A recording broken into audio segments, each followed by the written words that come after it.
రాజకీయాలే వద్దనుకుంటున్నారని సంచలన వ్యాఖ్యలు చేశారు మాజీ మంత్రి బీఆర్ఎస్ ఎమ్మెల్యే మల్లారెడ్డి. బీజేపీ టీడీపీలో తాను చేరబోయేది లేదని తేల్చి చెప్పారు. తాను ఇప్పుడు బీఆర్ఎస్ లో ఉన్నానని, మంత్రిగా, ఎమ్మెల్యేగా, ఎంపీగాను పనిచేశానన్నారు. తనకు 72 సంవత్సరాలు వచ్చాయని వేరే పార్టీ వైపు వెళ్లే అవకాశం లేదన్నారు. ప్రజలకు మంచి చేసేందుకు కాలేజీలు, యూనివర్సిటీలు నడిపించాలనుకుంటున్నానని రాసుకొచ్చారు ఆయన. భారతదేశంలో వరల్డ్ క్లాస్ డాక్టర్లను తయారు చేయాలన్నా మా మల్లారెడ్డి హాస్పిటలే వస్తుంది. వరల్డ్ క్లాస్ ఇంజనీర్లకు కావాలన్నా, వరల్డ్ క్లాస్ మేనేజ్మెంట్ కావాలన్నా, మంచి ప్రజలకు సేవ చేయాలన్నా అదంతా కూడా అదృష్టం నాకే కల్పించినందుకు ఆ భగవంతునికి, మా ప్రజలందరికీ కూడా చాలా చాలా ధన్యవాదాలు. దానికి తోడు ఈరోజు సంధి ఒక 5 మెడికల్ షాప్లు ఓపెన్ చేస్తున్నాం. వన్ హెల్త్ అని ప్రతి ఒక్కరికి ఎక్కువ రేటుకు రాష్ట్ర వ్యాప్తంగా కూడా అన్ని వన్ హెల్త్ మీద మెడికల్ షాప్స్ ఓపెన్ చేసి ప్రతి ఒక్కరికి అందుబాటులో కాస్ట్ టు కాస్ట్ మందులు ఉండేటట్టు వాళ్ళందరికీ కూడా అందుబాటులో తీసుకొస్తున్నాం వన్ హెల్త్.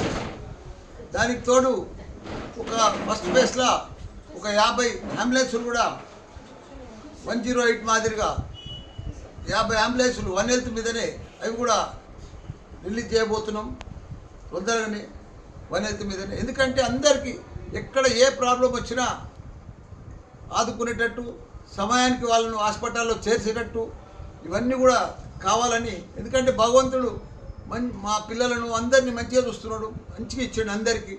మనం కూడా ప్రజలకు రిటర్న్ సేవ చేయాలి కదా. ఇప్పుడు నాది ఒకటి నా అన్నీ కూడా భగవంతుడు అనుకున్న దానికంటే అన్ని ఇచ్చిండు. నేను ప్రజలకు సేవ చేయాలి, అక్కడ మంచి ఇంజనీర్లను, డాక్టర్లను తయారు చేయాలి. ఈ రెండే ఎంచుకున్నా పర్ఫెక్ట్గా పోతుంది. ఇంకా ముందు కూడా భారతదేశం అంతా కూడా డీమ్డ్ యూనివర్సిటీలు పెట్టాలనుకుంటున్నా.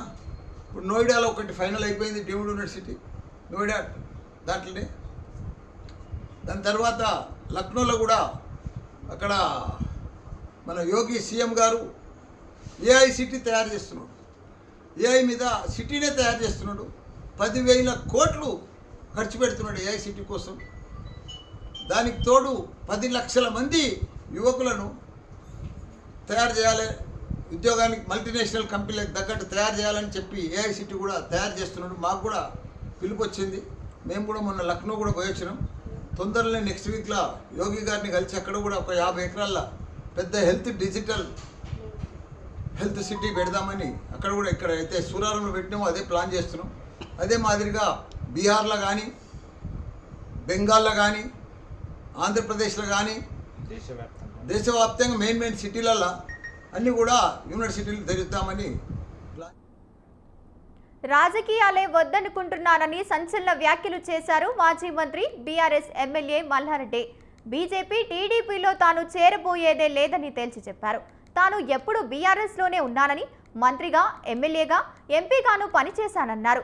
తనకు 73 సంవత్సరాలు వచ్చాయని వేరే పార్టీల వైపు వెళ్లే అవకాశం లేదన్నారు. ప్రజలకు మంచి చేసేందుకు కాలేజీలు, యూనివర్సిటీలు నడిపిస్తున్నానంటూ చెప్పుకొచ్చారు. రైట్గా ఇదే అంశానికి సంబంధించి పూర్తి సమాచారాన్ని మా కరెస్పాండెంట్ సవీన్ ఫోన్ ఇన్ ద్వారా అందిస్తారు. సవీన్, చెప్పండి. ఎమ్మెల్యే మల్లారెడ్డి నిత్యం ఏదో ఒక అంశంతో వార్తల్లో ఉంటూ వస్తారు. మరోసారి మల్లారెడ్డి ఆసక్తికరమైన వ్యాఖ్యలు చేశారని చెప్పుకోవాలి. ముఖ్యంగా దేశవ్యాప్తంగా అనేక రాష్ట్రాల్లో యూనివర్సిటీలు, హెల్త్ క్యాంపులు నిర్వహించాలని భావిస్తున్నారు. ముఖ్యంగా హెల్త్ కు సంబంధించి హెల్త్ సిటీలు అన్ని రాష్ట్రాల్లో, అన్ని ముఖ్యమైన ప్రాంతాల్లో ఏర్పాటు చేయాలని భావిస్తున్నాను. అందుకోసమనే రాజకీయాలకు దూరంగా ఉండాలని భావిస్తున్నట్లు మల్లారెడ్డి చెప్పుకొచ్చారు. 2023 అసెంబ్లీ ఎన్నికల్లో మల్లారెడ్డి మేడ్చల్ నియోజకవర్గం నుంచి ఎమ్మెల్యేగా గెలుపొందడమే కాకుండా తన అల్లుడు మరి రాజశేఖర రెడ్డిని మల్కాజ్గిరి నుంచి ఎమ్మెల్యేగా గెలిపించుకున్నారు. అంతకుముందు 2018 నుంచి 2023 వరకు రాష్ట్ర కార్మిక శాఖ మంత్రిగా పనిచేశారు. అంతకుముందు 2014లో టీడీపీ నుంచి మల్కాజ్గిరి ఎంపీగా గెలుపొంది ఆ తర్వాత బీఆర్ఎస్ అధికారంలోకి రావడంతో బీఆర్ఎస్ పార్టీలో చేరారు. అయితే 2023 అసెంబ్లీ ఎన్నికల్లో బీఆర్ఎస్ పార్టీ అధికారం కోల్పోయిన తర్వాత మల్లారెడ్డి యూనివర్సిటీలకు సంబంధించి కొన్ని అనుమతులకు సంబంధించి అదేవిధంగా ఆక్రమణలు ఉన్నాయంటూ రాష్ట్ర ప్రభుత్వం పెద్ద ఎత్తున ఆక్రమణను తొలగించే ప్రయత్నం చేస్తుంది. దీంతో మల్లారెడ్డి కొంత తన యూనివర్సిటీలకు సంబంధించి కొంత ఇబ్బందులు ఎదుర్కొన్నారు. ఈ నేపథ్యంలోనే మల్లారెడ్డి అప్పట్లోనే పార్టీ మారుతారు, కాంగ్రెస్ పార్టీలో చేస్తారని ప్రచారం జరిగింది. మరోవైపు గతంలో టీడీపీలో పనిచేశారు కాబట్టి ఏపీలో టీడీపీ అధికారంలోకి వచ్చింది, చంద్రబాబు నాయుడు కేంద్రంలో కీలకంగా ఉన్నారు కాబట్టి టీడీపీలో చేరి తెలంగాణ టీడీపీ Right. రాష్ట్ర అధ్యక్షుడు అవుతారనే ప్రచారం జరిగింది. మరోవైపు మల్లారెడ్డి కుమారుడు మల్లారెడ్డి కోడలు ప్రీతిరెడ్డి యాక్టివ్ గా ఉంటారు, ఆమె కూడా రాజకీయాల్లోకి రావాలనే ఆకాంక్ష ఆమెకు కూడా బలంగా ఉందనే ప్రచారం జరుగుతూ వస్తోంది.